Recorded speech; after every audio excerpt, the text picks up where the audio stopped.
Vietnamese Prime Minister attends 47th ASEAN Summit in Malaysia. U.S. President Trump to offer concessions to China to ease trade tensions. Hello everyone, you're watching today's news on NTV channel. My name is Đăng. Let's get started. On the morning of October 26, Prime Minister Phạm Minh Chính and the Vietnamese delegation arrived in Kuala Lumpur to attend the 47th ASEAN Summit and related meetings in Malaysia.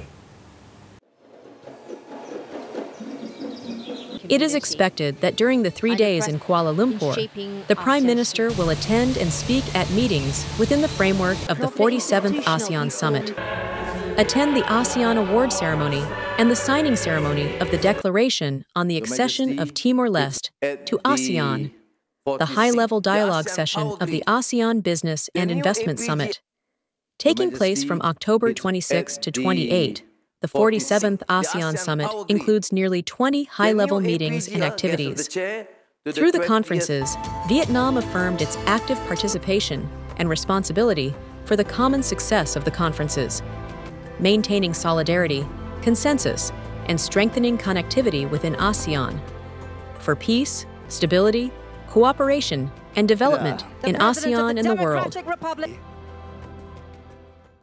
U.S. President Donald Trump has shown that he is willing to make concessions to China ahead of a possible meeting with President Xi Jinping in an effort to ease the growing trade tensions. Very big sanctions on Russia. The U.S. president also hopes that China will do the same if it does not want to be subject to additional tariffs on goods exported to the U.S. Trump added that the current tariffs on Chinese goods stand at 157%, calling that level unsustainable for Beijing. If Beijing wants to lower this tax rate, it must meet certain requirements from Washington. Donald Trump also threatened to impose an additional 100% tax on Chinese goods from November if the country does not lift tight restrictions on rare earth exports. Israel's military said on Saturday that it carried out an airstrike in the Gaza Strip, even though the U.S.-backed ceasefire with Hamas is still in place. The Israeli military targeted a member of the Islamic Jihad group who was planning an attack on Israeli forces. The group has not commented on the allegations. Witnesses said they saw a drone strike a car, setting it on fire. 4 people were injured, but there were no reports of fatalities.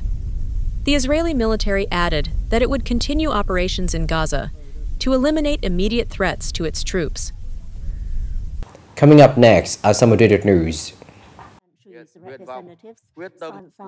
During the signing ceremony of the United Nations Convention Against Cybercrime, delegates participating in the plenary discussion on the morning of October 26th expressed their hope that the Hanoi Convention will establish a transparent and effective cross-border cooperation mechanism.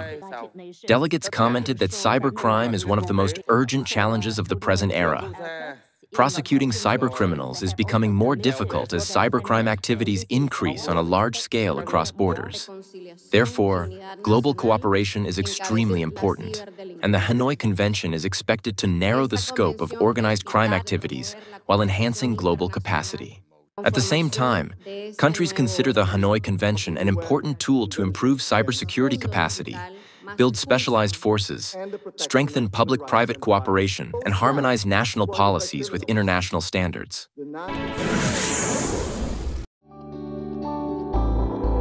Last night, October 25th, at the Vietnam Exhibition Center, Dong An, Hanoi, the Ministry of Industry and Trade presided over and coordinated with the Ministry of Culture, Sports and Tourism and the Hanoi People's Committee to organize the opening ceremony of the first Autumn Fair, 2025, with the theme Connecting People with Production and Business.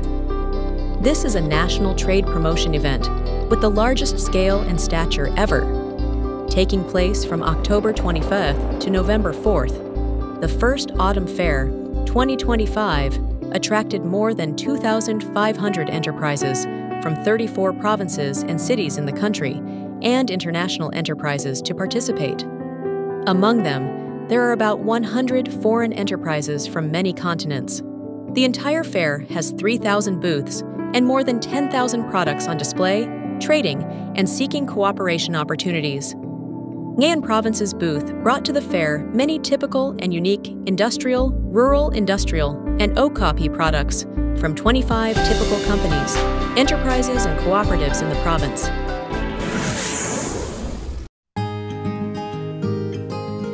The cruise ship Discovery Princess docked at Cam Ranh International Port, Con Hoa Province, on October 25th, bringing 1,200 passengers to the central locality. This is one of the large international cruise ships arriving in Con Hoa in October, contributing to affirming the attractiveness of Nha Trang, Cam Ranh destination to international tourists. Right after docking at the port, passengers began to visit famous attractions around Nha Trang, such as Ponagar Cham Towers, Long Sun Pagoda, Dam Market, and Truong Sun Craft Village, Kai River Tour, and experience cycling in the countryside.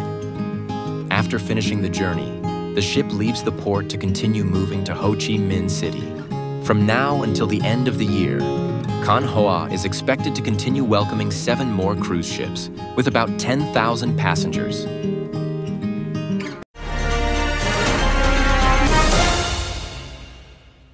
After receiving many requests from workers, the National Assembly has officially approved an increase in the personal income tax family circumstance deduction. Starting in 2026, taxpayers will be allowed in deduction of 15.5 million VND and 6.2 million VND for each dependent. The change shows flexibility and compassion in tax policy, helping to reduce financial pressures and improve people's living standards.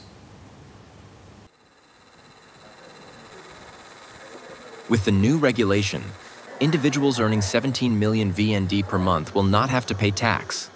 Only the amount exceeding 17.285 million VND will be subject to the 5% tax rate. This is the first adjustment in over 5 years, helping to align the personal income tax closer to actual income levels and the cost of living.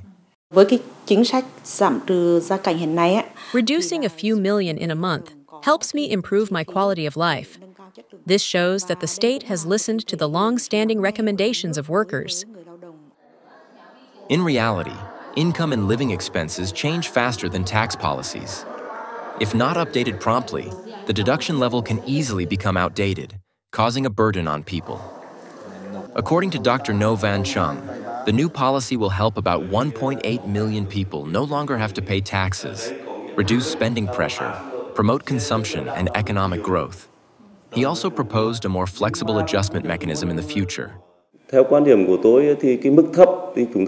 my opinion, the low level is acceptable. However, the high tax rate of 35% should increase the tax calculation level. The tax steps are a bit close together and are still at a relatively low level compared to the average level in the region. It is necessary to consider expanding the adjustment of these tax steps. Regarding the tax sector, we are currently focusing on reviewing and preparing technical infrastructure to effectively implement the policy. At the same time, promoting digital transformation and electronic tax management will help make tax declaration and deduction more transparent and convenient. The tax sector will upgrade the e-tax application to support tax declaration to ensure that when the organization pays the final settlement, all deductions will be automatically implemented. The adjustment to the family circumstance deduction not only demonstrates flexibility and timeliness in tax policy, but is also a decision of profound humanity. This policy contributes to sharing the difficulties and provides further motivation for the workforce amid the current economic instability. This is the end of the show today. Thank you for watching.